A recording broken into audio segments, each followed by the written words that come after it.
Uno de los problemas que tiene aún hoy, 10 años después, pensar en lo que pasó el 19 y el 20 de diciembre, es que el relato que nos construyeron en esos días los medios de comunicación y después, sobre todo, y también muchos científicos sociales que siguieron más o menos el mismo razonamiento y dominaban los medios, es que todo parece que sucedía en la capital federal, la Plaza de Mayo y sus alrededores. Indudablemente es un fenómeno que afectó a todo el país, que de distintas formas,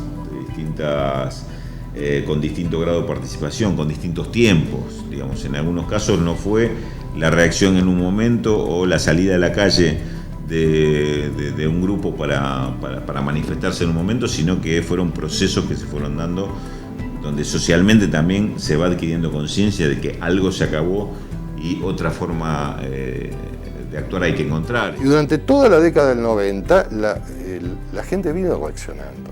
Y esta pelea vino, si uno la ve como en un mapa, desde las fronteras más lejanas de la Argentina hacia el interior, hacia la capital, perdón. No empezó desde la capital hacia el interior. Este país, en muchos momentos, y yo creo que el 2001 fue uno de esos momentos, funcionaba como un montón de pequeñas islas, no como un solo país y una sola sociedad.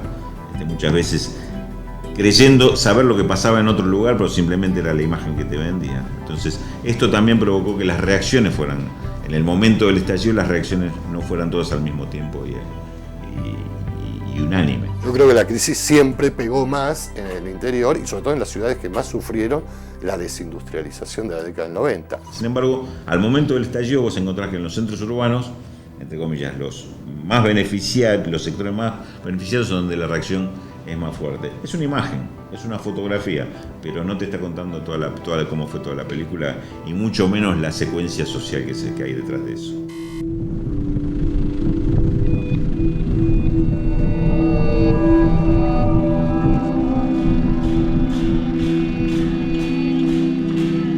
El 19 y 20 del 2001 estaba mirando la televisión, ¿no? Estaba mirando un estado permanente, constante de noticieros. Tal vez pensando ya como integrante del Museo del Puerto, que es el lugar donde estamos y donde vengo trabajando desde hace casi 20 años, pensando ya la hipótesis de que probablemente ese 19 y 20 de diciembre del 2001 en Ingeniero White, que es el puerto de Bahía Blanca, había ocurrido varios meses antes. Ingeniero White es un caso, si quiere, paradigmático, porque supuestamente es el puerto de la Argentina que más cantidad de inversiones multinacionales recibe en la década del 90, y que por supuesto es una especie o nosotros desde el Museo del Puerto lo hemos pensado como una especie de laboratorio de todo lo que fue la operación neoliberal, que incluye por supuesto todos los procesos de desregulación laboral, de todos los trabajos portuarios y por supuesto también todo lo que es el proceso de privatización. Y nos sentíamos como que al pueblo le habían quitado todo. Acá las empresas, la mayoría eran estatales, teníamos la Junta Nacional de Grano, Ferrocarriles, la Termoeléctrica, el puerto. Fue todo privatizado en los 90 y la mayoría de la gente se quedó sin trabajo. Digamos, el proceso que se fue dando es, por un lado, ver llegar estas enormes multinacionales con una expansión muy grande de las empresas cerealeras, de las empresas petroquímicas, en un proceso, si se quiere, de espectacularización de la producción, que iba de la mano o en correspondencia o simultáneamente a la pauperización cada vez mayor de los habitantes y del pueblo propiamente dicho de Ingeniero White. A mí personalmente me tocó recibirme en el año 93 y en el año 94 ir a buscar trabajo a las empresas y que te digan, no pibe, acá no estamos tomando gente, acá estamos echando gente. En agosto del año 2000, esas empresas que habían recién llegado, esas empresas multinacionales, en una de ellas, en Solvay Indutpa, hay un escape de cloro muy importante. A la semana, Profértil iniciaba sus actividades y hubo un enorme escape de amoníaco, hubo que cortar las clases. De algún modo, ese doble, entre comillas, accidente, fue la alerta necesaria para que el pueblo se reuniera. Esto es una bomba de tiempo, ¿no es cierto? Que Dios nos está dando avisos. Sentís como que el pecho se te oprime y no puedes respirar, es horrible. Y la gente anda toda con problemas en la vista, alergia, no sé qué es. El riesgo es permanente, nos están poniendo en peligro nuestra vida y no tenemos por qué estar atravesando por todo esto. ¿Cuál era realmente la demanda de la gente? ¿Era por una cuestión de contaminación o había algo más atrás? Siempre las demandas tienen como capas, ¿no? Lo que se dice, lo que se manifiesta, lo que está latente. Creo que lo que venía latente era esta desprotección que vos preguntás, decir, bueno, nos soltaron la mano, estamos a merced de situaciones sociales, ambientales, un riesgo real que teníamos y tenemos acá en White, y surge toda una especie de concientización también de las personas, del pueblo, de empezar a organizarse. Y el pueblo lo que dijo es, acá se terminó. En ese momento el pueblo dijo eso. Empezó a cortar las rutas hasta el tal punto que empezó a haber un conflicto entre el pueblo y los trabajadores mismos de las empresas que estaban inhabilitados para ir. Aprovechando desde lo real que había habido un escape del cloro, había puesto en riesgo a toda la población, había sido muy fuerte esta situación por primera vez que se encontraba el pueblo de Ingeniero Guay con el riesgo real de las plantas petroquímicas. Para nosotros, como Museo del Puerto, lo que fue la crisis del 2001, que en Ingeniero Guay es la crisis del 2000, significó directamente modificar toda nuestra concepción de la función y de la utilidad de una institución como un museo público y comunitario como este. El museo lo que empezó a escuchar es que ese pasado inmigratorio que estaba contando de repente no tenía mucho sentido.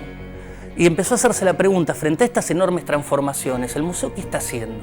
Lo que pasó es un museo que dijo, ¿y si en vez de dedicarnos al pasado nos dedicamos al presente?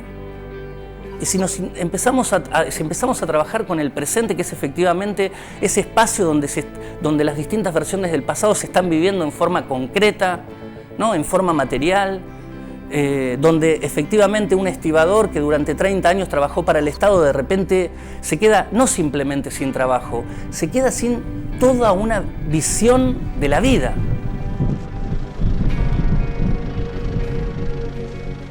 No escuchaba que la gente se iba, que el hijo de fulano se iba, que una compañera de trabajo, que el marido trabajaba en un banco, alargaban todos, se iban del país, que se vendían las casas, que la gente se quería ir, que los que quedábamos así como muy desprotegidos. Bueno, algunos se van y se salvan, y los que quedamos... En Ingeniero White, el año 2000 fue un año, si se quiere, que de algún modo tiene la estatura o la densidad de lo que después fue la crisis de fines de 2001 en Capital Federal.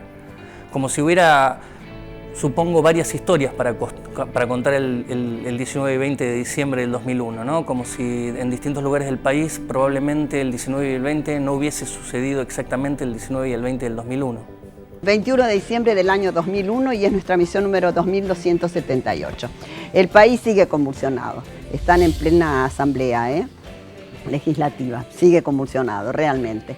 Las cosas que se han visto ayer en televisión, los desmanes, los robos, ha sido terrible, de terror, de miedo, de miedo. Yo anoche escuchaba las radios, las distintas radios, yo lo escucho a Bocacci de noche, ¿no? A Jorgito Bocacci.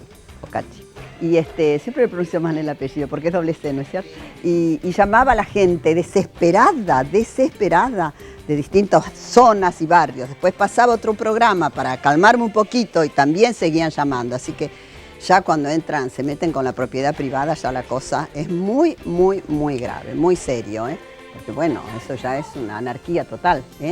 Ahí, en esos momentos, es cuando sale el ejército a la calle. Ahí. Acuérdense, yo el viernes pasado, ¿qué dije yo? Atención, señores, aquí paradita, donde estoy ahora. Atención, presten atención, con un estallido social. La gente está con hambre, la gente está mal, la gente está desesperada. Y se produjo la renuncia del señor presidente de la República. Así que tendremos nuevo presidente a partir de hoy, porque el país está acéfalo en este momento, está sin presidente. Yo les digo la verdad.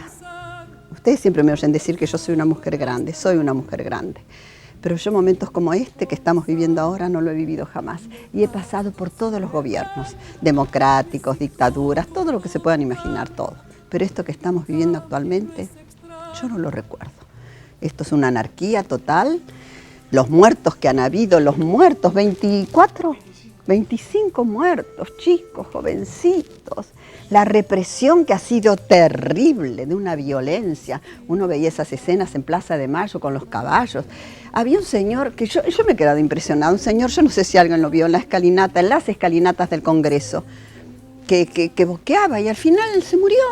Y pedían una ambulancia y no llegaba. Un tiro tenía, porque además balas de goma, sí, pero también de las otras, Sí, de plomo, balas verdaderas. Terrible ha sido esto que estamos viviendo en la Argentina. Yo esperemos que llegue la pacificación, Dios mío. Que llegue la paz, por favor, y que esto sea un cambio, que ya hemos tocado fondo, que salgamos a flote de algún modo, que la gente vuelva a trabajar bien, que haya trabajo primero, que la gente pueda cobrar sus sueldos, que no se incauten de nuestros dineros que hemos ganado dignamente y honestamente, honestamente. Es terrible lo que han hecho acá, es terrible, han destruido la Argentina, han destruido este país. Así es, señores, y hay que hacer televisión. Y hay que hacer la descripción de la ropa, mire usted. Me parece increíble que hayan pasado 10 años.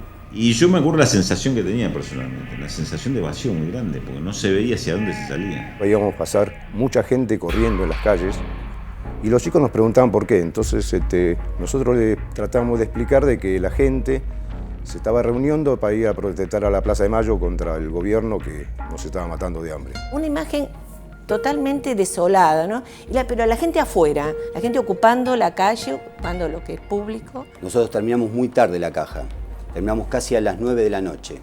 Y cuando salimos, ya nos íbamos encontrando con una sorpresa, que era que entonces la gente no acataba ese estado de sitio y ya venía para el centro y ya venían los cacerolazos. Yendo por su cuenta, porque ahí no había nada, no había banderas, no había nada. Cada uno iba solo. Una de las experiencias más grandes que me dejó es la solidaridad y la disposición a organizarse y a salir adelante de la gente más humilde, la más golpeada. Eso te daba fuerzas. Creo que la mejor de las experiencias es la solidaridad.